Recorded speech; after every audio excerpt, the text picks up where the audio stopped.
Bonjour, bonsoir tout le monde. Je suis Sanon Frisnel, votre prof d'histoire. Aujourd'hui, on va voir la Constitution de 1935 et la réélection de Vincent. Mais juste avant, dans le tout dernier cours, on a étudié l'avènement de Vincent à la présidence le 18 novembre 1930. On a vu les faits marquants qui ont concouru à l'arrivée de Vincent comme président de la République d'Haïti en 1930, soit le 18 novembre 1930. Pour plus d'informations, je vous invite à réécouter ce cours déjà disponible sur notre channel. Maintenant, soyez prêts pour ce tout nouveau cours sur la Constitution de 1935 et la réélection de Vincent.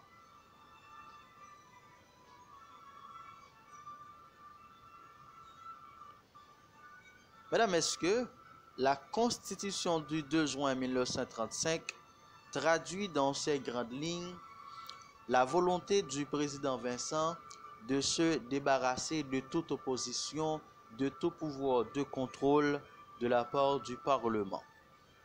Elle confirme la tendance de plus en plus marquée du pouvoir personnel de Vincent, ou du moins du pouvoir autoritaire de Vincent. Cette constitution met de côté le principe de la séparation des trois pouvoirs édicté par Montesquieu. Et cette constitution fait du pouvoir exécutif le seul pouvoir de l'État et réduisait le corps législatif, et le corps judiciaire au simple rôle d'auxiliaire. Donc, il n'y avait pas de séparation de pouvoir parce que tous les pouvoirs étaient concentrés entre les mains de Vincent. En outre, la Constitution de 1935 attribuait au président de la République le privilège de nommer 10 sénateurs sur les 21 que se composait le Sénat à l'époque. Et les 11 autres, mesdames, messieurs, étaient choisis sur la liste soumise par le président à la Chambre des députés. Cette même constitution accordait au président le droit de dissoudre le corps législatif en cas de conflit. Donc, la constitution de 1935 accordait même au président Vincent le privilège, la possibilité de désigner par arrêté le magistrat de chaque commune. Enfin, par une disposition spéciale, la Constitution de 1935 accorde au président Vincent un nouveau mandat de 5 ans.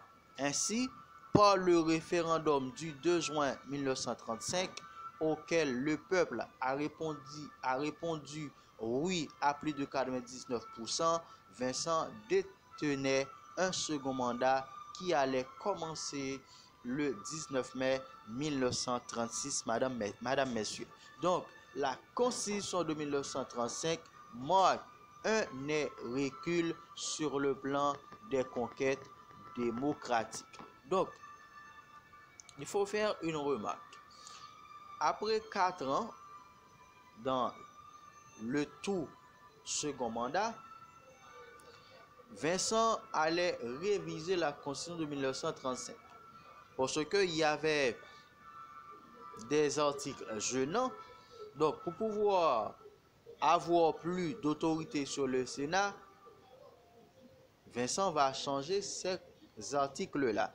Et Vincent allait même changer la forme de la procédure électorale. Parce que si vous rappelez-vous bien, le 2 juin 1935, c'est par un référendum que Vincent a été élu président. Mais dans cette révision constitutionnelle, Vincent allait changer la forme de la procédure électorale pour ramener les élections à leur forme la plus ancienne qui était l'élection indirecte. Donc, en histoire d'Haïti, c'est l'ensemble de ces révisions de ces articles gênants que l'on appelle la révision constitutionnelle de 1935. Donc, le fait de réviser, de revoir, de changer les articles gênants, donc cette action porte le nom de révision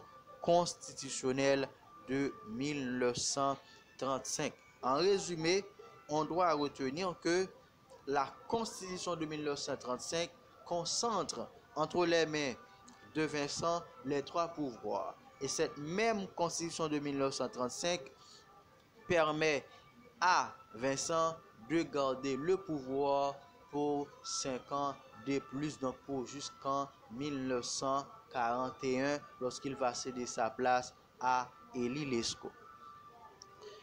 Mais juste avant de partir, je dois essayer de répondre à cette question. Vincent était-il un dictateur?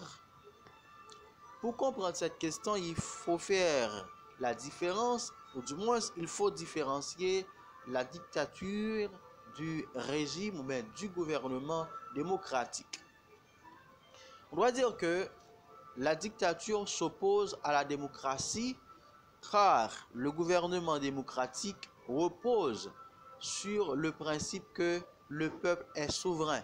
Donc chaque citoyen détient une parcelle de pouvoir, c'est-à-dire de souveraineté. C'est le gouvernement du peuple et par le peuple, dit-on. Donc, dans la démocratie, il y a l'alternance du pouvoir, il y a le pluralisme idéologique, etc. Tandis que la dictature désigne un régime autoritaire établi et maintenu par la violence dans lequel un seul homme exerce un pouvoir sans contrôle sur son pays. Donc, en vertu de ces éclairages, on peut dire que Vincent a été bel et bien un dictateur parce que il a neutralisé l'opposition et renvoyé les sénateurs de l'opposition. Il a reconstitué le Parlement, un Parlement dévoué à sa cause, c'est-à-dire tous les sénateurs qu'il y avait et tous les sénateurs et députés qu'il y avait dans le Parlement étaient des hommes, étaient des amis, des gens qui étaient proches de Vincent. D'accord? Et ensuite, pour casser l'opposition, l'état de siège a été décrété. On va voir plus loin qu'est-ce que l'état de siège. Ensuite, des journalistes, des opposants ayant une attitude critique du pouvoir ont été frappés, c'est-à-dire ont été maltraités, emprisonnés par le gouvernement de Vincent. En outre, 11 sénateurs dissidents, c'est-à-dire 11 sénateurs qui critiquaient, qui s'étaient opposés au régime de Vincent, ont été destitués, d'accord, par ce monsieur-là qu'on appelle Vincent en décembre 1934. On doit retenir des hommes qui ont été persécutés par Vincent, tels les Joseph Joliffe Bois-Fils, les Louis Caillard. Ces hommes-là ont été arrêtés et emprisonnés. Ils ont été même morts en prison. Donc, c'est pour vous dire que si on vous demande est-ce que le gouvernement de Vincent a été, est-ce que Vincent, a été un dictateur, donc il y a assez d'arguments pour dire que Vincent a été un dictateur. Vincent a mis dans le pays un régime autoritaire. Maintenant, comme on a parlé de état de siège, qu'est-ce que l'état de siège? Lorsqu'on parle de état de siège, il faut voir la situation qu'il y a à l'intérieur d'un pays où les lois ordinaires sont suspendues et tous les pouvoirs sont remis à l'autorité militaire afin de gérer la situation. Mais dans le cas de Vincent, il n'y avait rien. Bon, actuellement, s'il y a COVID-19, à l'époque, il n'y avait pas COVID-19. Vincent avait décrété l'état de siège dans l'unique objectif de neutraliser ou du moins de casser l'opposition. D'accord? Il faut bien retenir ça.